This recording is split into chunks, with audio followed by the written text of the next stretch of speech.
Sva počaščena, da lahko tudi midva poveva kakšno besedo, ker sva pač imela izjemno izkušnjo. Zdaj, če se najprej dotaknemo, Valentino je danes 10-mesečnik, ki noben ne bi opazil, da je prestal tako operacijo. Se plazi, skoraj že hodi, ves čas se smeji.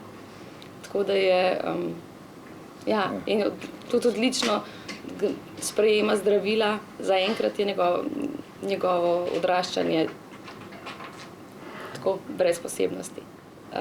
Zdaj ta pred transplantacijo je tako, kot je doktor Mlakar opisal, to je za starše najprej si ne moreš sploh priznati, zelo hitro dojameš, kako je, ker je otrok v tako slabem stanju, da dejansko je v rokah medicine.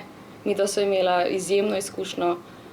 Slovenija ima take strokovnjake, da od prvega do zadnjega sva imela res izjemno izkušnjo. Podpora tudi nama, kot staršem, Valentinu to vsako sekundo.